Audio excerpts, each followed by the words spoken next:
ready. Good evening, everyone. This is the Planning Commission workshop meeting for Tuesday, September 19th, here in the third floor conference room.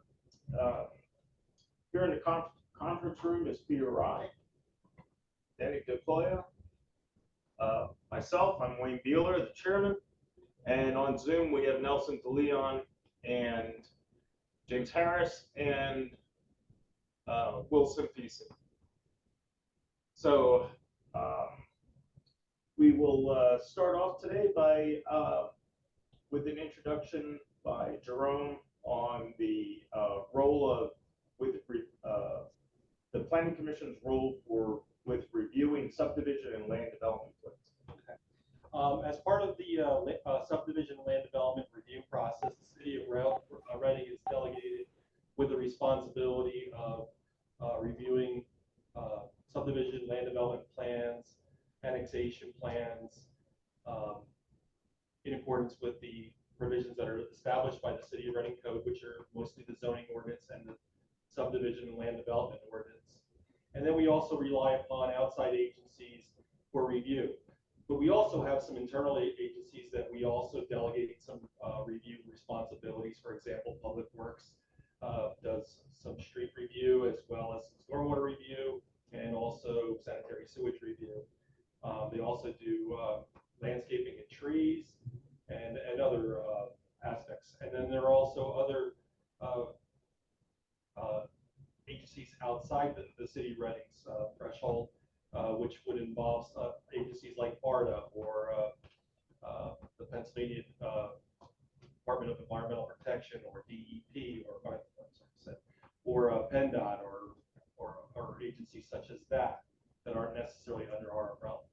So we wanted to start out as part of these workshop sessions is possibly having two or more persons come in from the agencies that are not necessarily attached to the City of Reading or are considered a key contributor as a department within the City of Reading. So as part of this round, we've invited Laurie Alshcock, who is with the South Central Transit Authority, which is also recognized as MARTA. And we also have Lester Kissinger, who is with the Public Works Department, who is a ASA certified arborist. And we rely upon Lester a lot for when there's landscaping plans or buffer plans that are provided. We ask for input for him. These agencies are also going to be valuable to us as we proceed to do bigger and bolder things such as a comprehensive plan, and also as we do updates to our municipal ordinances, we can get ideas from them. So this is a very informal format, so we can discuss anything as we feel fit, or we can take both Laurie and Lester together and just have an open dialogue. Good.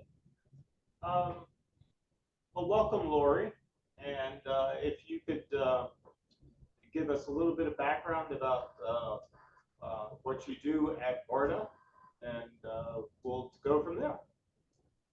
Hi, thank you for the invitation to attend your meeting. As I said, my name is Laurie Alskog. I'm a transit planner with South Central Transit Authority. We operate the BARDA bus system. So I have been in transportation planning at the county level for 24 years and switched over to specifically working for the Transit Authority. So I have a planning background of transportation, bike ped, multimodal, but also reviewing subdivision and land development plans for their safety aspects related to bike ped and now transit, which also has a lot of the same components because everybody is a pedestrian that gets on and off our bus. So looking at the land development plans within the city and the county of Berks is definitely, I'm new to Berks County. I'm born and raised in Lancaster County, so I'm learning as much as I can about Berks and the city. So looking at the land developments and learning our routes and how our existing stops or shelters or proposed locations uh, can be impacted by land development, and hopefully make better and more accessible stops to people. I definitely would like to be included and provide where I can review comments and coordinate early on in the process for any developments or comprehensive plans or any planning items you would like me to review.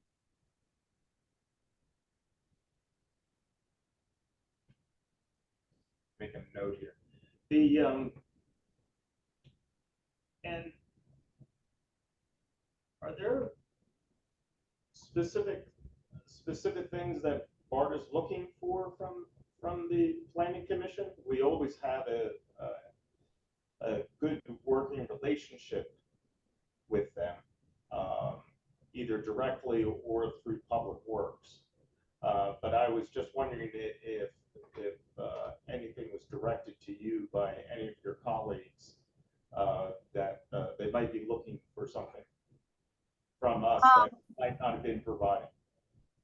I'm not sure that I'm in the loop. I'm not sure how much development Reading has. Like I said, I'm from Lancaster, and I know the city of Lancaster has lots of development going on, and so I'm not, I'm learning about that with Reading. So I have coordinated with Tim Crawl on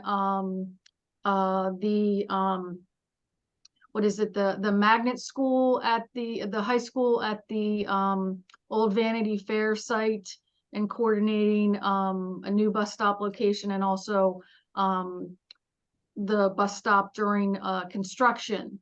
So I would just say any plans that you have before you that you would like me to review or provide any input in, I'm glad to be a part of that.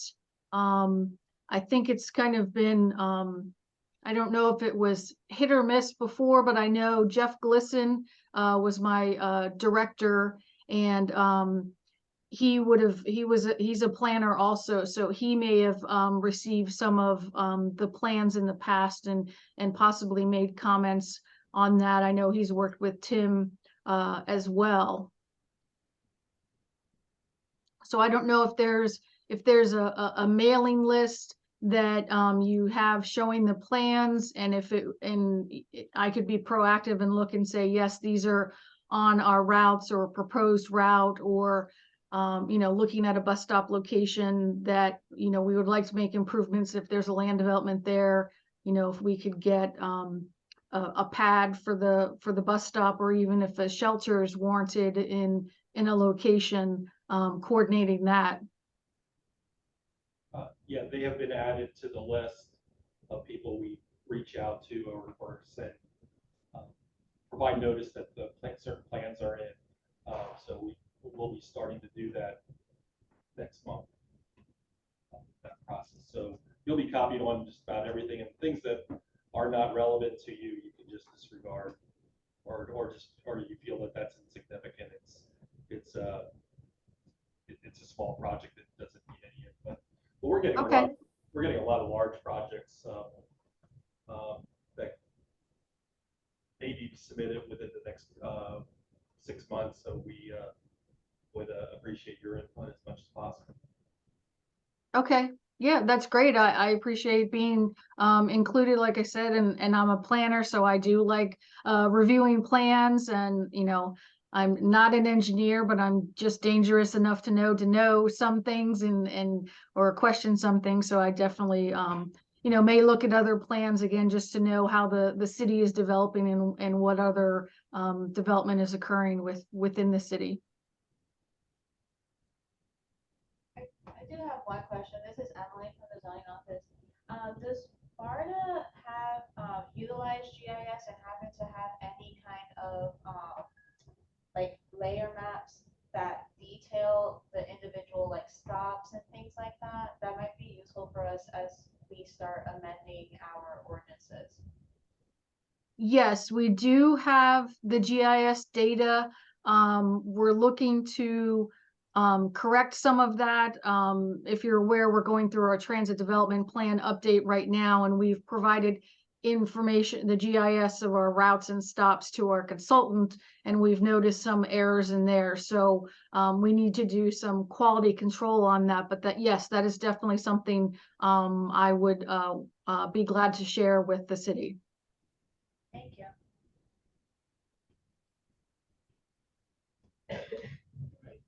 Does any of the commissioners have any questions? But the transit review, is at our discretion or your discretion?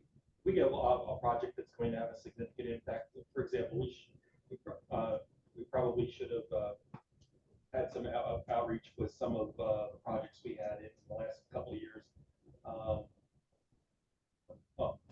For example, the Albright projects that we had, they would have been something that we could have corresponded with back and forth just to get some background input. Certainly the STEM school, which was brought up earlier, and there are some other residential apartment complex projects that Alvernia did that we would have been a good idea to include. But moving forward, I think we have this outreach program that we didn't have the contact or interface before. we were basically trying to use the phrase, we were thrown in the ocean and we were told to swim. So it was a situation where there was a lot of learning on the run. Yeah. And now we're starting to catch up and make outreach to other agencies so it all works out. Getting people organized. Yeah. There written in an ordinance or some codes of where the obligation for us to contact certain agencies. Not specifically, but in our subdivision land development ordinance, it does specify that we should provide copies of plans to the school district. Of course, we're obligated to submit plans to the Berks County Planning Commission. But this is going, I think we should attempt to go beyond that for those initial agencies, and this is another example. Or the merrier. Yeah, we just got to be cognizant of time lags, right? Or still timely response. And internally with the city, with various departments, we already send everything out. For example, Lester is one person we always contact. The fire and rescue department, they're always a key person that we always correspond with back and forth, and other, of course,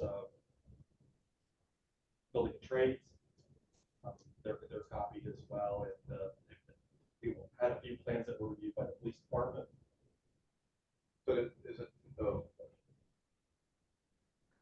get something in and propagate it to all these agencies? They don't respond to sort of time for the input. Right. Is that well known that time window? We usually would follow up with their contact to make sure that we do See it? Is there anything? it didn't go to junk mail or something like that. Yeah, we'll make sure that they got the initial contact, and if they didn't have any comment, that's fine. In the email when you send out the plans and stuff like that, you say that this is to be placed on this state's agenda. So. Usually tell them when the discussion is going to be for this meeting. Yeah, that's our objective, is to get better outreach. As long as it's not, helter skelter and it doesn't organized. So let's introduce Lester, who has always been a key person that. Hold on. Excuse me. I got disconnected. Did the BARDA person leave? Because I had a lot of questions to talk about. So, yeah, this would be a good time to go ahead. Well, she is here. Okay. Yes. I don't know what happened. I got disconnected, and I didn't want to interrupt anybody when I got back. Well, thank you. Is she still there? Yes, I'm here, Lori Alscott from BARDA. Thank you. I appreciate it. Yeah, just to follow up on the question the zoning chairperson asked about, Emily, about the maps and the routes last year when I had an issue, I could not find a comprehensive map of all the routes, but there were individual routes that were mapped. So I would just make the suggestion, if you could have, that would be helpful for us for planning, I think, certainly for public works, to have a more comprehensive, not just individual routes, but an overlay of all of them combined. We do try to be mindful, like I think the chairman alluded to, of bus stops in our planning when that comes up, because of the importance of mass transit. The issue came up with public works, if you recall, on the former Reading Outlet site where the school is Yes. being developed. On this question, technical question, maybe you could give some input on between bus stops towards or near intersections and those that are mid-block. You know what I'm talking about? Yes.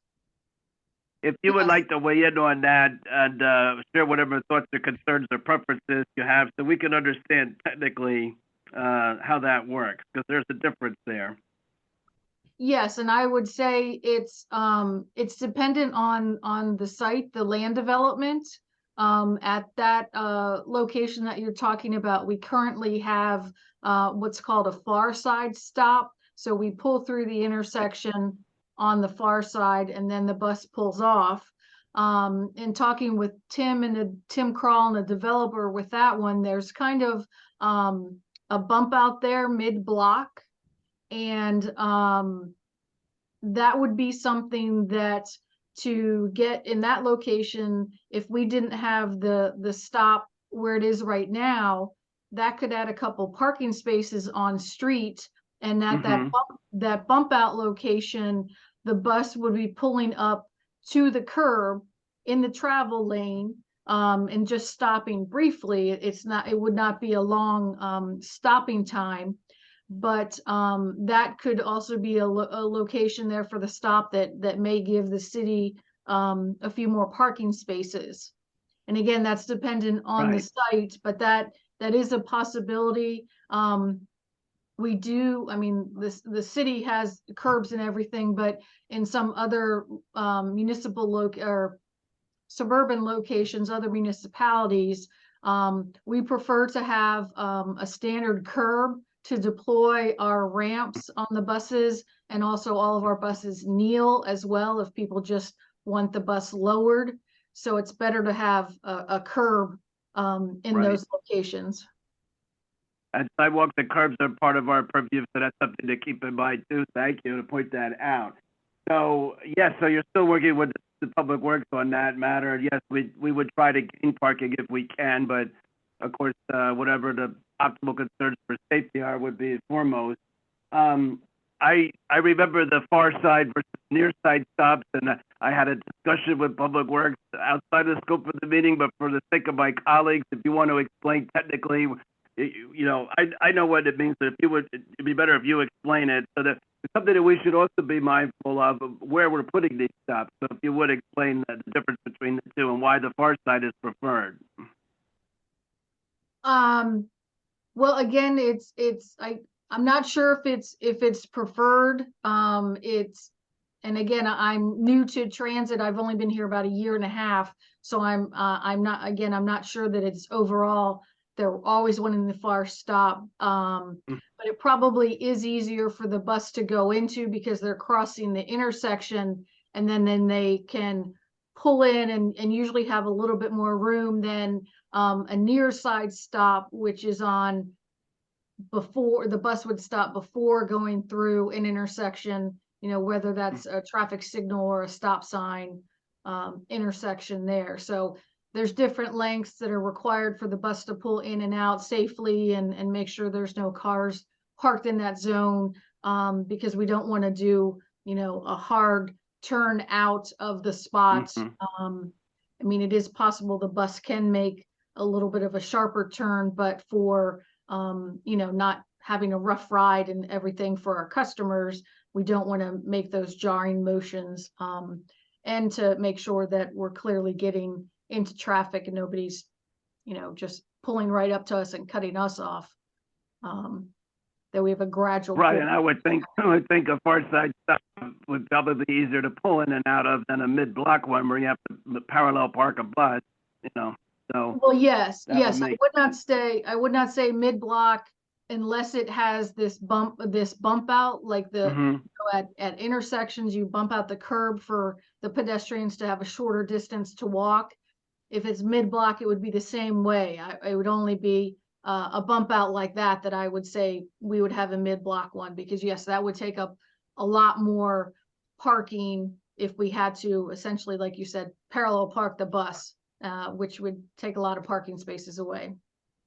Right, right. Well, thank you. This is all technical things that are quite helpful for us, and if Public Works isn't hearing, we'll share that with them, and it definitely illuminates us. It's the kind of thing we're looking for here. Thank you.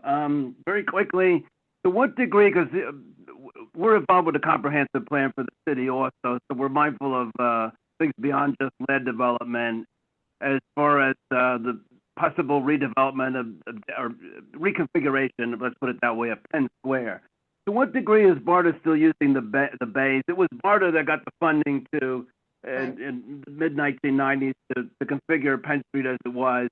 But since then, of course, there was the intermodal facility that was built that BARDA uses. So we've gotten the impression there's less usage, but I mean, the bays are still there.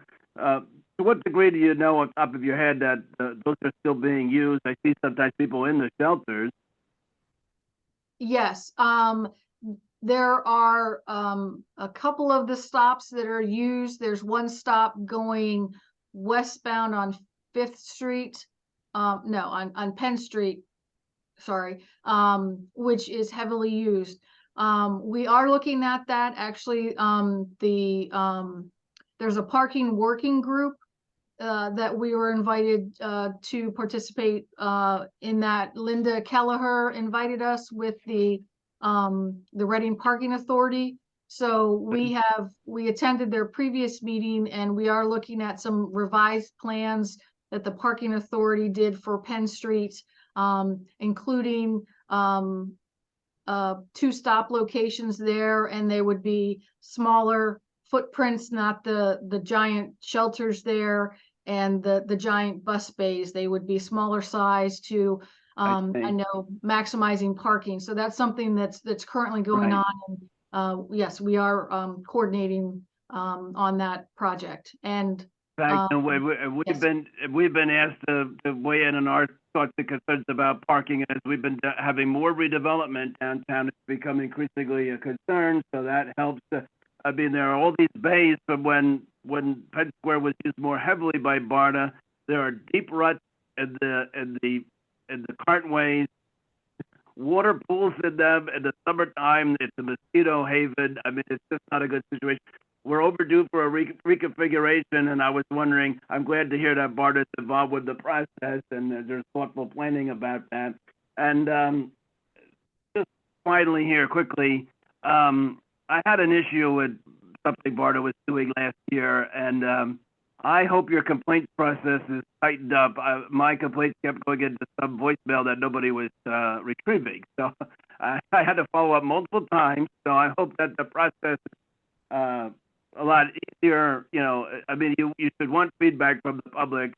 I mean, that would just make more sense to improve everything. And then finally, I would just, say that BARDA bus drivers should also obey all the traffic laws like anybody else.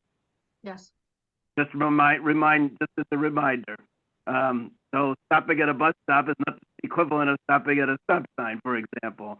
But other than that, I really appreciate everything I was able to reconnect. Thank you. So I appreciate all this. It was very helpful. Thank you for your time.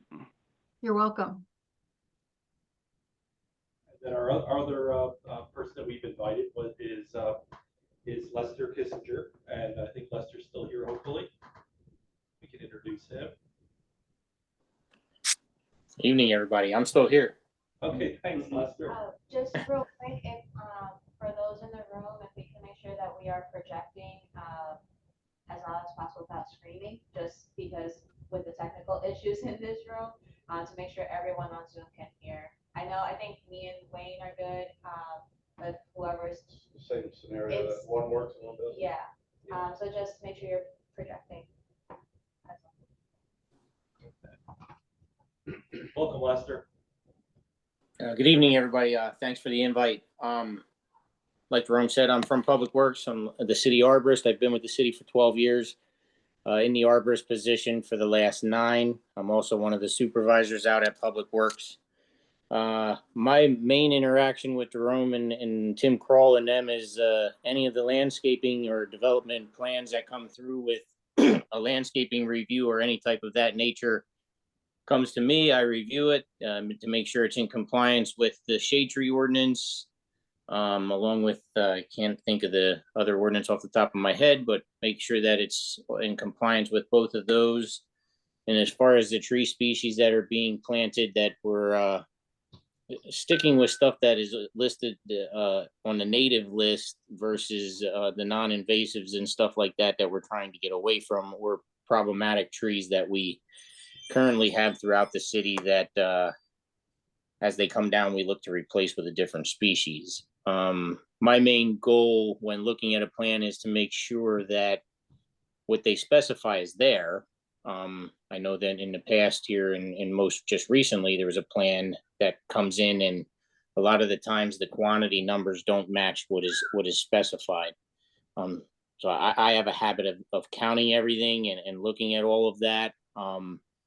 And then I'd like to see it corrected before I issue an approval. I also pay attention to the site triangles in regards to the intersections. And then recently the shade tree ordinance was updated probably about 2 years ago, where we've increased the distance off of the underground utilities to a maximum of 10 foot on each side due to the ongoing issues in some areas of the city with the extensive amount of root damage occurring to the pipes, sidewalk, etc. So all that comes into play when I look at the plans. My primary part is anything that's planted out along the street. I technically get a say over that as enforcement rights. When it comes to inside the property, anything behind the sidewalk, I still do review it and make my recommendations typically to Jerome and them, and they pursue them further in their comments, etc. And then if there's species that aren't necessarily favorable, I make the recommendations that they need to be swapped out. Other than that, that's pretty much my role. Lester's also been involved during the improvement stage. He's found that there have been at least 3 or 4 projects where street trees were removed either inadvertently or the contractor didn't read the plans correctly, and we found that in the city project. So it was something that Lester found out on the spot, and we were able to work with those developers or agencies to make sure that those got replaced. Yeah, I try to be as convenient as a cooperative, I should say, as I can. Like Jerome said, just recently there was a plan that was approved, and I just happened to be visiting the site with my family and said, wait, where'd the trees go that were planted as part of an Arbor Day celebration? And like I said, we were able to work through that. Everything has since worked out, but yeah, a lot of the times trees get removed and they go missing. I have a habit that once the plans or the development is almost finalized and I find out that it's almost done, I'll go out and check to make sure the stuff is there. And then if not, then I report that back to my superiors and let them do with it as they see needed.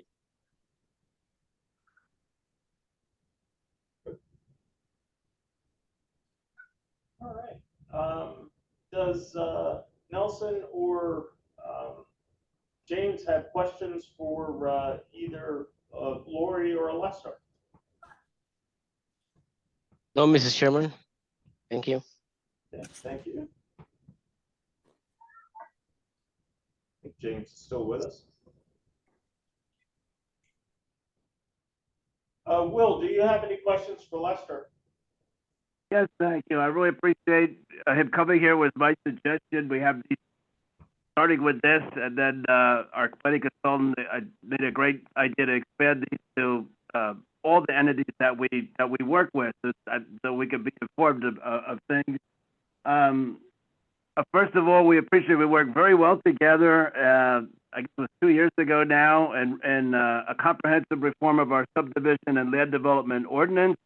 And one major component of that was totally revising the approved species list. And you did a great job on that. We thank you for that, because the first one on the list before was an invasive species that was on our approved list. So we kept getting Norway maples being proposed by developers. So that was good. And if I may pivot while I'm on this to focus on the invasive species was the other part of this, not only the trees.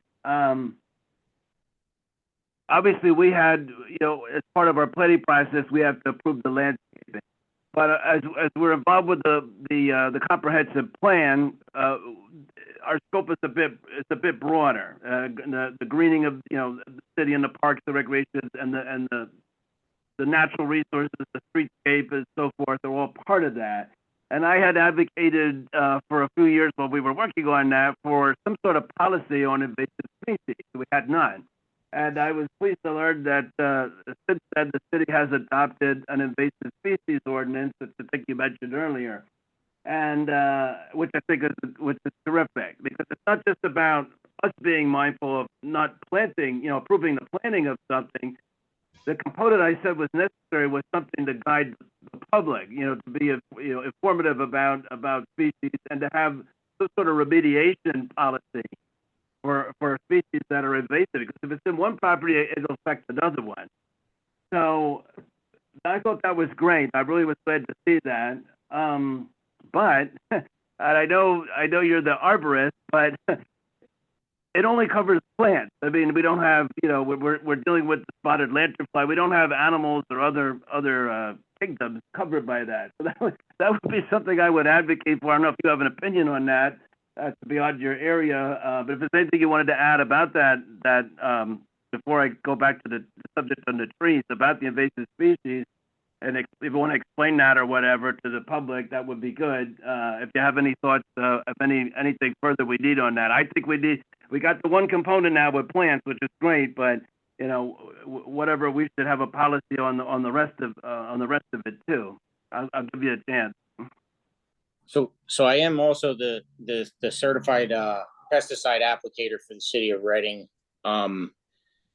We've been working with the conservation district and stuff on the spotted lanternfly situation now for the last couple of years, actually, since it was spotted here. We've kind of been following what Penn State and the state and them have directed us to do. We do also have a plan in place and a management plan for emerald ash borer. Or I don't know if many of you know that we've been treating now since 2016 at least 300 trees to try and save the ash trees within the city, and the other 200 had to be removed. Originally, when I took over as the arborist and was submitted the inventory of the ash trees, DCNR and the state said, listen, they all have to come down, and that did not go well with the Shade Tree Commission or the EAC. And that's when we revisited the plan that the state told us we had to follow. And after about a 6-hour discussion, they agreed with me that they would let me salvage 300 trees. And so far, we've been doing pretty good. We're still treating at least 265 of those 300 initial trees. As far as the spotted lanternfly goes, they have basically quieted down a little bit. We don't see a significant amount anymore in the city like we did a few years ago. They are still prevalent, but once their feeding source is gone, they're gone. They continue to move to where there's new growth and feed for them to survive on. Yeah, but I wonder, the reason this came up in the first place, Mr. Chairman, is because a citizen complained to me about an invasive plant species, the tree of heaven. But it turns out that's the #1 plant that the spotted lanternflies prefer. So, well, it isn't and isn't. It has been determined that is definitely, they need to visit it at least once, but it is no longer their significant feeding source. For us to eradicate all that in the city, you're talking a budget that we don't have, especially on my end with the shade tree. But the railroad properties are pretty much overcome by Atlantis, and anytime you go into an alley or a rear of a property or a warehouse building, anything like that, it's guaranteed you're going to find that. So to completely eradicate that tree within the city limits, it's going to be a significant undertaking if that is the way somebody would ever decide to go. Right. I think, and I had said a few years ago when I brought this up, that at least an educative component so that people can identify what species are invasive and, you know, be discouraged from planting them, or if they want to on their own, you know, their proper method. Some of these are hard to get rid of. You can't just Right. you know, cut them off at the stem. And you know, what the advice is, what pesticides to use, if any, or not to use. And I think that component is important for people, given that, like you said, I didn't realize even that it's that pervasive, and how challenging it would be. We were told about the ash borers and having to take down the ash trees. We had not been told about your efforts to save any of them. So that was news, Mr. Chairman, right? We have never heard that. So that was good to hear. You're trying to do what you can. And I presume from you being in charge of pesticides, you're also the one handling the West Nile, you know, the mosquitoes for the West Nile virus. And that's important. I always bring up when we have standing water on plants. They're concerned about that. I've seen the sprayers, and that's what I talk about. Like I say, it's not only plants, it's animals as well. So thank you for that. But again, if you think at any point, in addition to a policy, that there should be any kind of ordinance along the same lines as with the plants, I would encourage you to feel free to make that recommendation, and we could, you know, look into that. If it's not necessary, fine. I would defer to your judgment, but a policy is one thing, an ordinance is another. So it could be something in the plan, in our comprehensive plan. Doesn't necessarily have to be an ordinance. There's different ways to handle that, but I don't want it to fall by the wayside, because we are plagued by invasive pests. But back to the trees. I'm not really sure how to start. I guess I'm trying to understand. I reviewed the shade tree ordinance. I know the city used to have a program before. I don't know if it still does. When people would take a tree down, and then the city would provide a replacement, you know, had to be certain species, of course. Is that only limited to the planting strip, like you said, between the curb and the sidewalk, you know, outside the you know, the main part of the property, or is how does this all work really? 'Cause we come across plans where there's tree removal, and I mean, should we be encouraging developers to plant another tree somewhere else to make up for each one? What's your advice? So the way it's, if a tree comes down, the tree should be replaced unless there's other underlying conditions as far as underground utilities, overhead, or the proximity to intersections, etc. As far as the program you were mentioning, that is the Adopt a Tree program, and that, give me 1 second.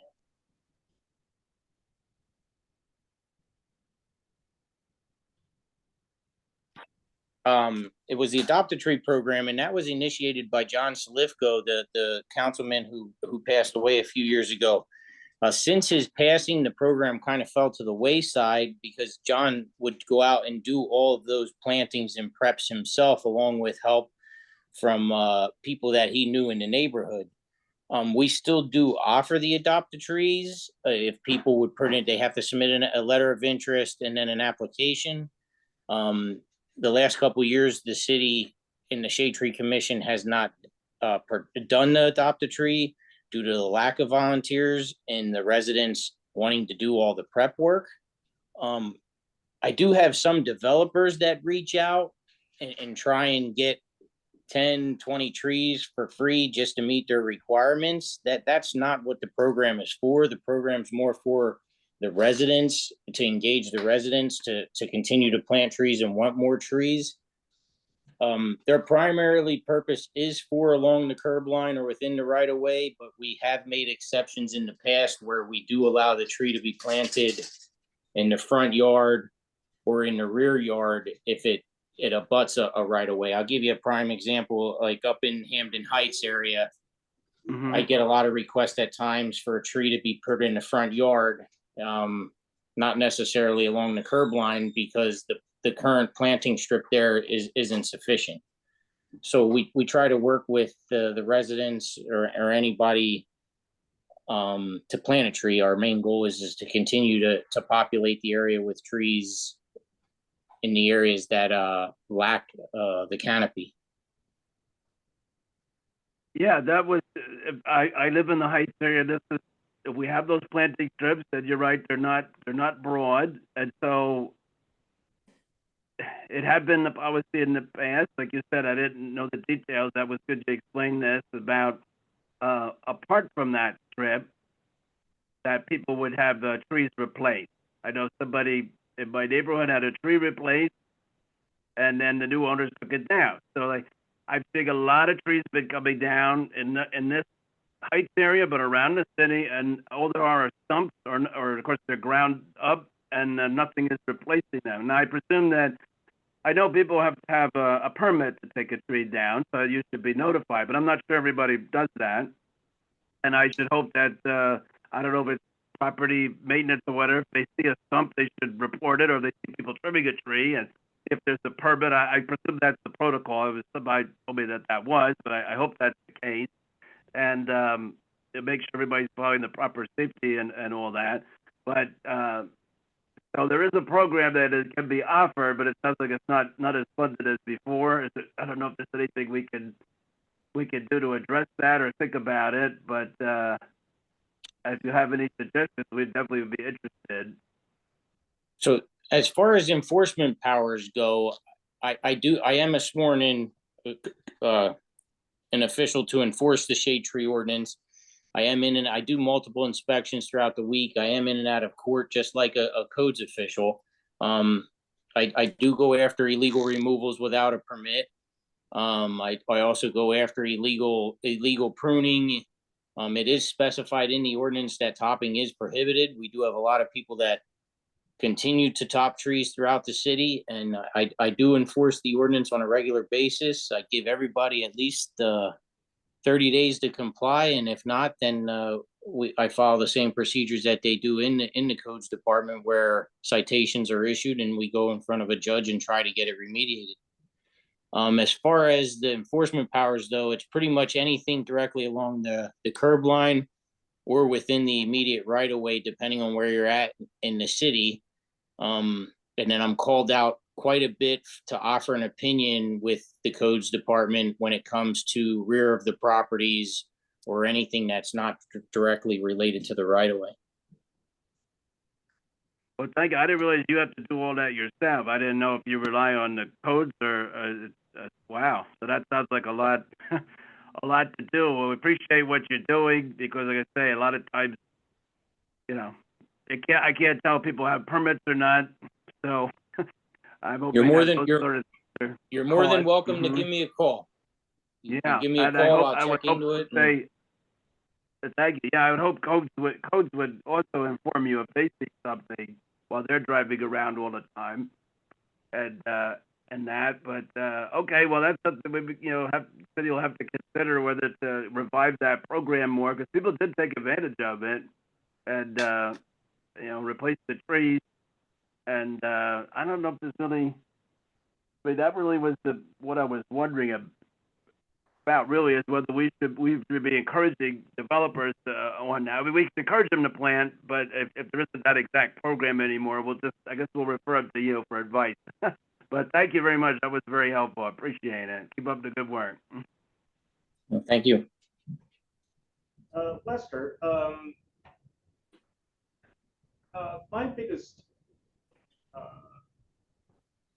my biggest concern, and I don't know how you feel about this, but when MedEd hires contractors to hack the trees apart for their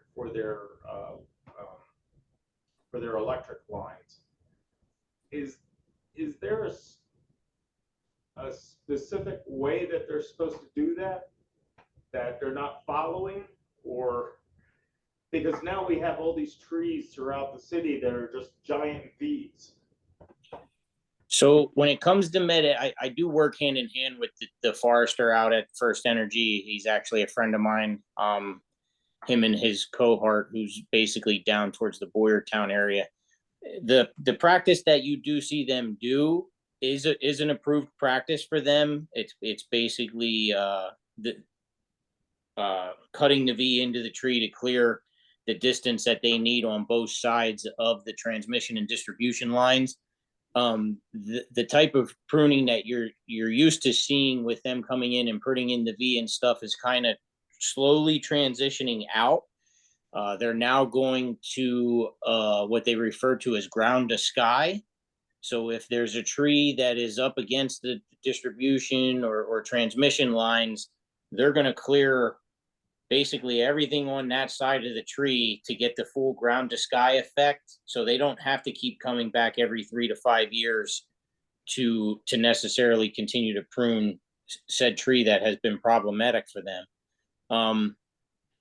It's one thing that is still definitely frowned upon in the industry, but when it comes to the Public Utility Commission, it is an approved pruning practice, and there's not much we can do about it. You have anything there? How many feet away from the corner of an intersection again? We've been following under the new ordinance. When I revised it, we've been going 40 feet off of the center. It used to be 20, but depending on where you're at in the city, you can get away with it like over in the 18th Ward and stuff like that. But when you're, I'll say like Franklin Street or something like that, and you're trying to pull out of like, let's just say Maple Street or something down there in Center City, and you got a tree 3 houses away, your complete vision is completely obstructed. And we've had incidences where I've been called upon to court or at least depositions, because again, the attorneys and stuff do blame it. Well, the tree was in the way. My client got hit because of the tree being there. Yeah, Lester, we made modifications to the clear sight triangle visibility at street intersections as well as alley intersections. So the prior clear sight triangle was predicated upon what's customary in suburban neighborhoods, and not necessarily cities. So we altered it, made it more of an urban design versus a suburban design. Yeah, like I said, I try to do my best. There is leniency, but if it's new construction or a new project occurring, we try to space it. I know, like prime example, like Barta brought up there at 9th and Douglas with the new school going in. Like before those plans were even started, I met with the engineer out on the property and discussed like, hey, we're going to measure from the center of Douglas Street and 9th Street, and this is where the first tree needs to go.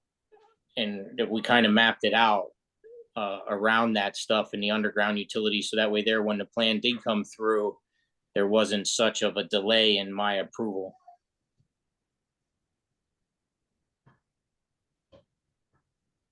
Okay. I just have one more question now. In my neck of the woods, or 18th Ward, there are a lot of trees that are getting quite old.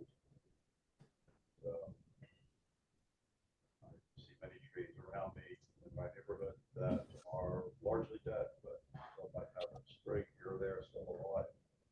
What is there any ordinance that requires the removal of those trees? People wait until they fall on something or doing anything about them. So as far as like dead trees within the private property, like I said, like over there in the 18th Ward, prime example, there is like, depending where you're at, there is no sidewalk. Depending what the right of way is, depending on where you're at in the 18th Ward, it can be anywhere from 10 to 15 feet off of the edge of the road. I get a lot of complaints, but pretty much anything over in that section of the city and up into Hampton Heights, or even out in like Riverdale and stuff, it's more of a complaint based. So if somebody calls and says, hey, such and such address has a dead tree, I'd like you to come out and take a look at it. If I go there and deem the tree is definitely dead or more than 25% of the canopy is dead, I do issue notices immediately for either the removal or pruning. And a lot of people were like, well, I called you 20 days ago and nothing happened. Well, my standard practice is 30 days. And then after that, move it along to the next step. And then a lot of the times, if they communicate with me and keep me in the loop, I'll work with them on extensions. If they don't, it immediately goes to a citation. And then a lot of the times the judge will grant up to 2 additional 30-day extensions before they would find them guilty. My main goal is I don't want them to pay the citations. I want them to use the money to do the work. But yeah, if there's dead trees within the neighborhood or anything of significant concern threatening the roadway or any of the utilities, yeah, feel free to let me know. I'll come by and take a look and either speak with the property owner first or put them on notice and make them aware that they do have a problem.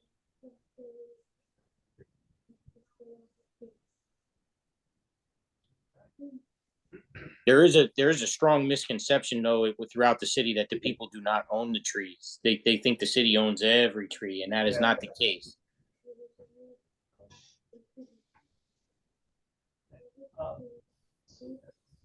Lori's still with us. Yes, I am here. Hi, Lori. As Will mentioned, we're going to start thinking about our comprehensive plan. One of the questions I have is a few questions. What I don't understand how BARDA runs things. First of all, as you mentioned, there's parking. We have a parking problem here in the city. So everybody thinks that once 5 o'clock comes around, bus stops are free and clear and they can park in them. Of course, I live on 5th Street, so my bus stop is buses stop at my bus stop as late as 11 o'clock. Why doesn't BARDA put out signs saying that it's at least on the most heavily used routes like 5th Street, a sign that says this bus stop is active from this time in the morning to this time in the evening? I don't have a specific answer for that. That's something I can bring back to our operations and ask that. It would also be that by definition, if it's a bus loading zone with a stop, that parking is not allowed. So if we have to put up just a no parking sign, because if we put any type of time, people are going to park there.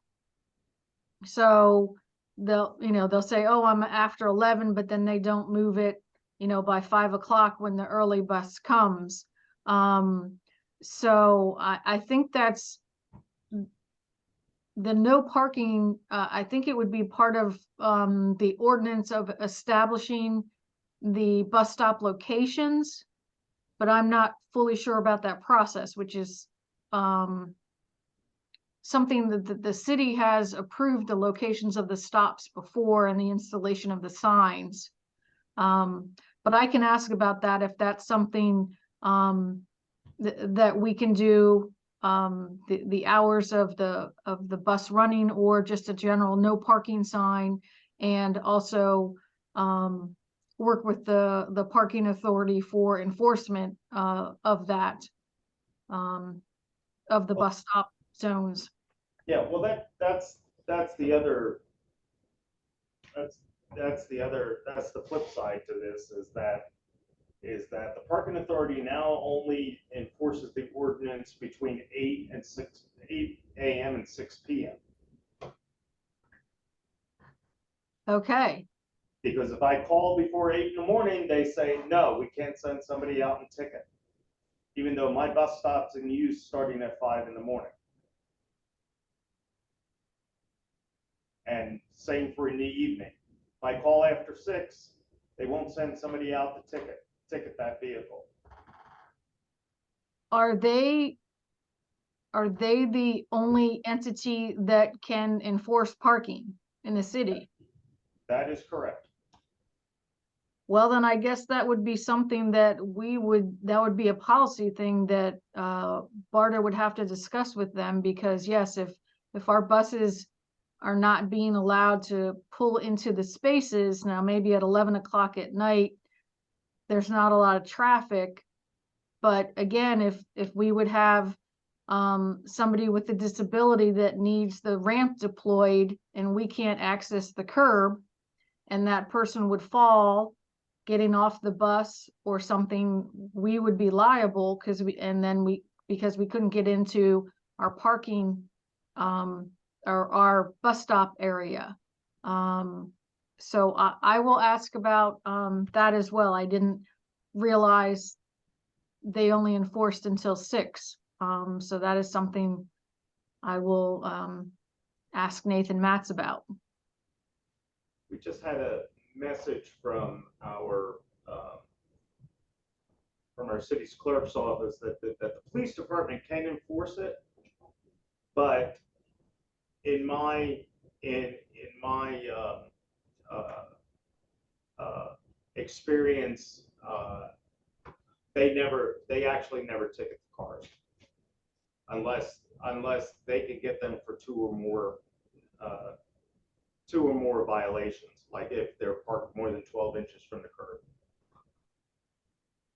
As Right. I've noted before, Mr. Chairman, I would like to validate your concerns, because everybody knows there's no enforcement of parking after hours or partly on Saturday or on Sundays or holidays. People park wherever they please at night, and those off enforcement hours, and those tend to be the times, especially weeknights, when people are home. So that's why I brought up before how I see rampant illegal parking, but I think your concern is valid. So just a comment, police traffic can enforce parking violations and issue tickets.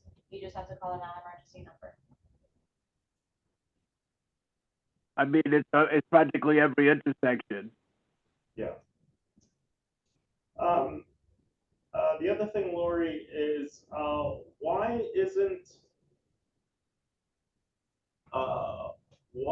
are the bus schedules not coordinated in such a way that if, for example, I'm taking the crosstown bus and I get off at 5th and Spring, that within 5 to 10 minutes, I can catch the 5th Street bus? Why are these things 20, 30 minutes apart?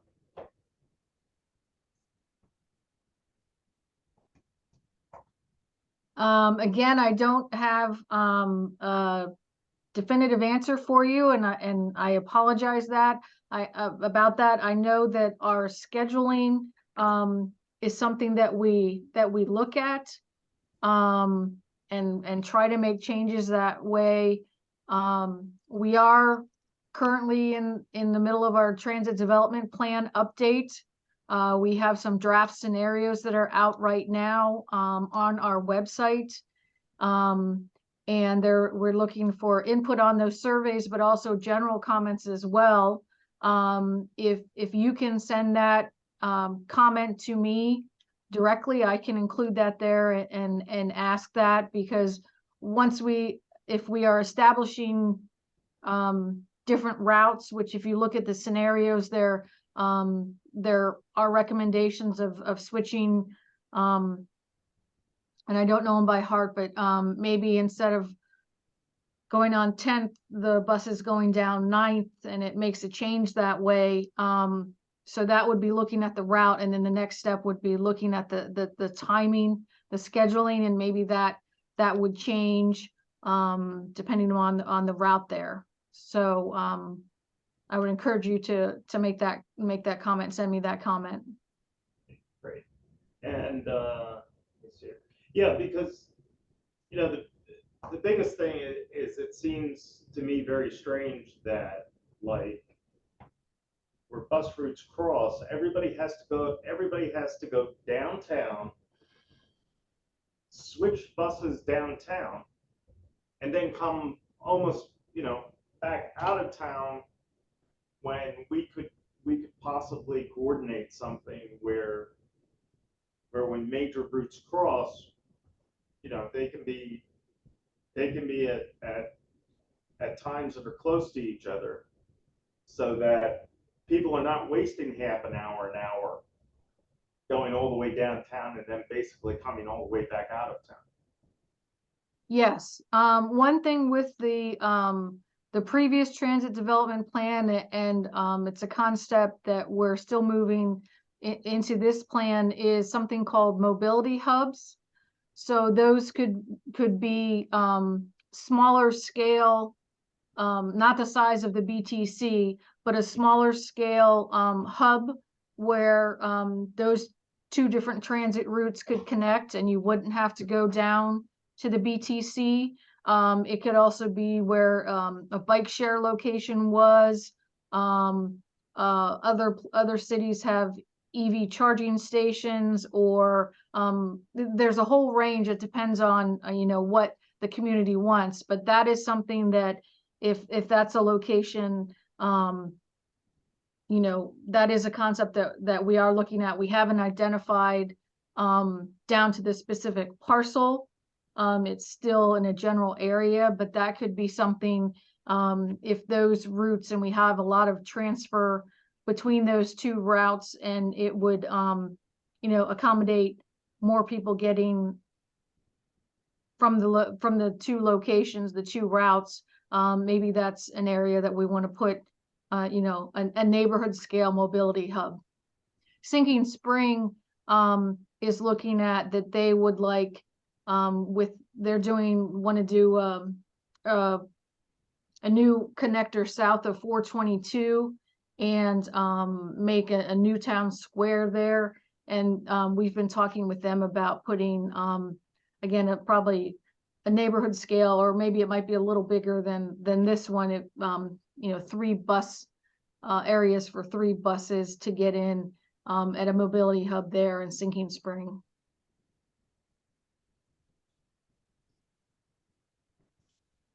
Okay, and my last question is, now that we have buses running between the BTC and 30th Street Station for Amtrak, why doesn't BARDA have a bus that runs to the Amtrak station in Lancaster? I don't know that we would go that far into Lancaster. We might go to the Turnpike interchange there in Denver. I know there's that's been talked about before, that a lot of people from the Ephrata, Denver, Adamstown area commuting up to the Reading area. But I don't know that we would have something going as far directly into the city. That I'm not sure about, but that, again, that's a suggestion that you could make with the transit development plan. Great.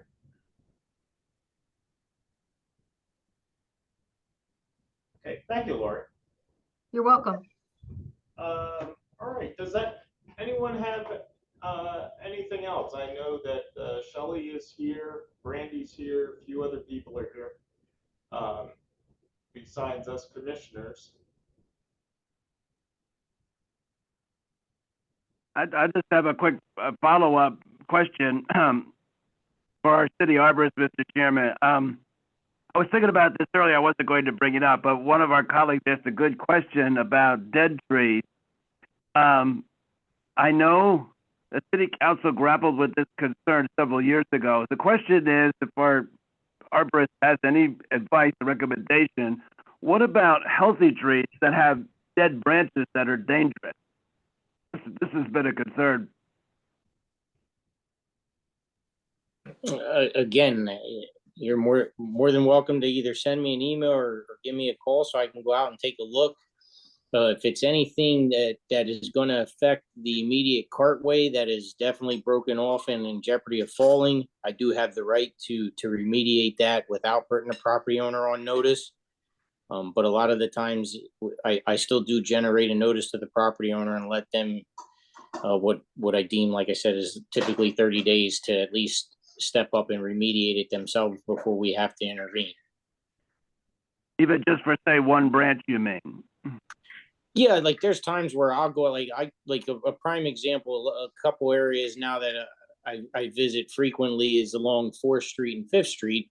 We'll get calls of a dead branch hung up, ready to fall.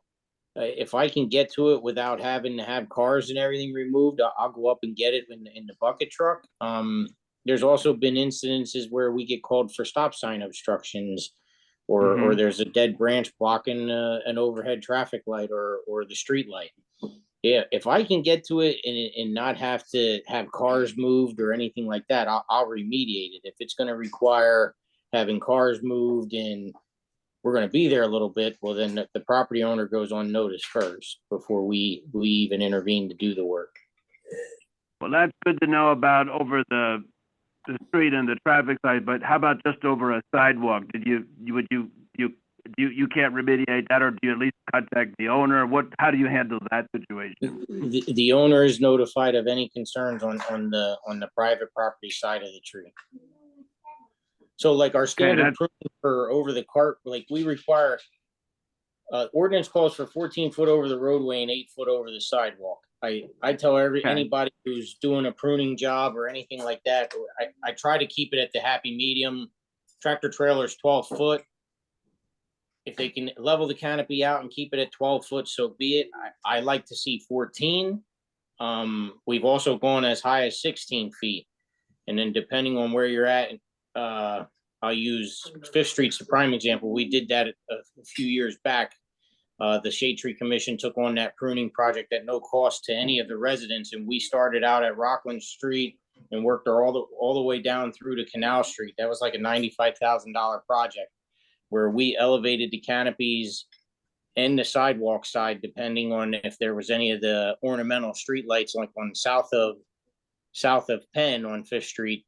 We did those sides. We did the entire lower crown of the tree. So that way the ornamental lights were opened up, and then you had a clean line of sight when traveling down or up 5th Street to see all the overheads and all the street lights were opened and free and clear of obstruction. Well, thank you. It's good to know we have a way to deal with these problems. Thank you.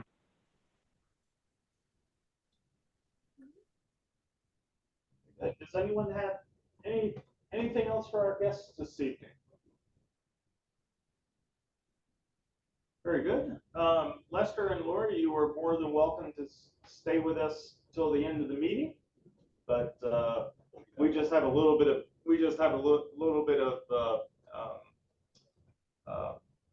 paperwork to take care of, and we do thank you very much for joining us today.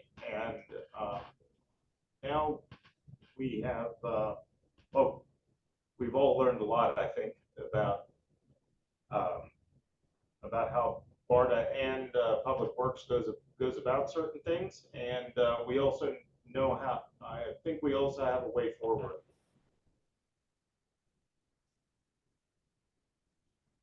Thanks for having me. Yeah, thanks. Thank you. Yes, thank you. Thank you. So between now and next meeting, we could think of our next two guests that we would like to invite to the next workshop session. Give you a few ideas. The Berks County Planning Commission comes to mind. They cover a variety of topics. Public Works in terms of sanitary sewer. GIS mapping was mentioned. RAWA would be a good group to have in. Parking Authority. So we still got a long list of folks that we can look for outreach. But let's think about that between now and And I will mention that I'm developing a good rapport with Nathan. Because a lot of the previous executive directors did not want to deal with the planning commission nor anybody else in City Hall. And I think, I think he's doing a great job at outreach and making his concerns.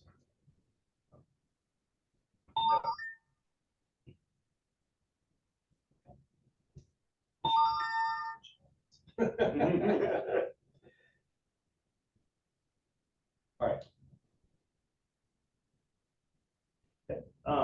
Let's see here. I guess we'll go on to the phase 2 zoning and saldo amendments. Yes, the staff is really close.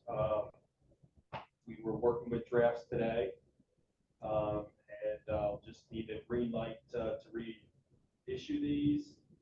Hope to have it to you at our next meeting.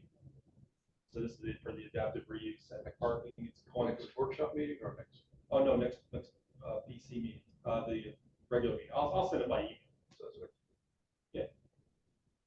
I was hoping to we usually have a staff meeting with all of us, but we were working internally ourselves. So so I just need to get a green light.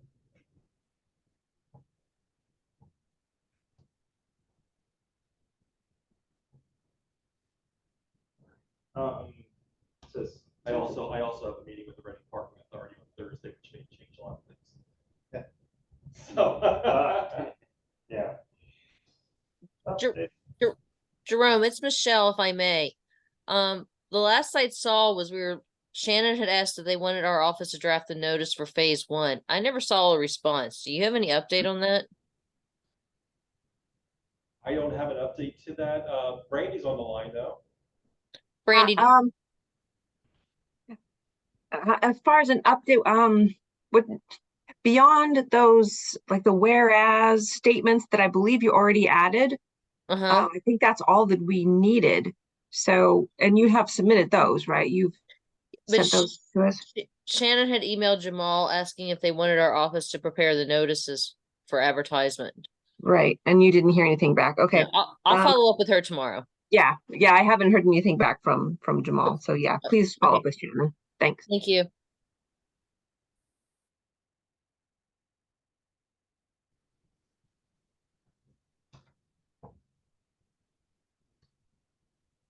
So yeah, that's where the phase 1 amendments are. They're ready for advertisement and then for consideration for municipal adoption. Great. In relation to that, I'll mention that I've been invited by a housing justice group to just give some background on how the city looks at things. And I've been telling them that, we are working on this adaptive reuse thing, and there is the possibility for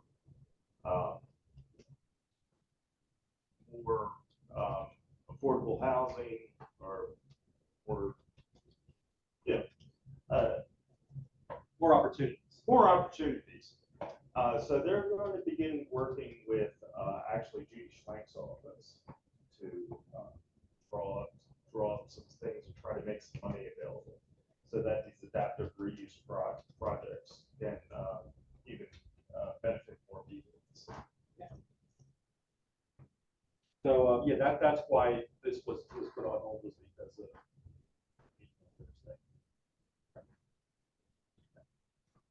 if it all goes well, then I'll read this in right after the meeting. Good. All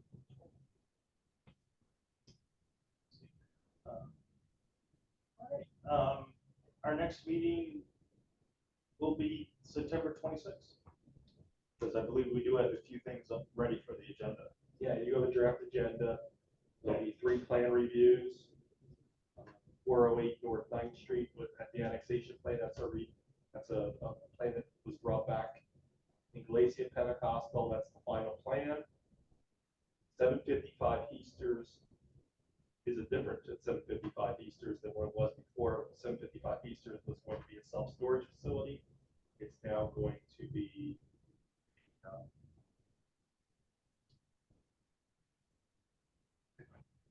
sure. Randy, do you know the name of that place?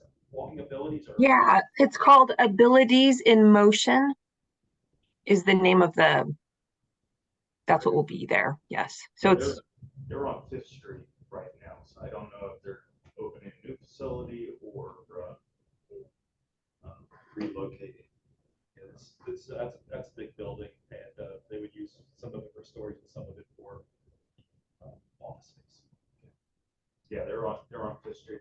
They're above Fulton Bank, which I was at today because I had to pay some school taxes. So yeah, that's going to be a change of use type plan. Yeah, I think we're all in good shape. For those of you who do not know this, this will be our last opportunity with Randy. Okay. Well, Brandy, we appreciate you staying on for as long as you have. You've been here for a little while after your last day physically in the building. yeah, I appreciated the opportunity to spend a few more weeks with the city of Reading. So I appreciate that. I'm going to miss you guys. It's been a really good year. Thank you. Thanks, Brandy. Yes, Brandy. Thanks. Okay. Does anyone else have anything else for the good of the order? And hearing none, I will adjourn the meeting. All right. Good night. Thank you. Night. Good night. Emily, Yes. hi.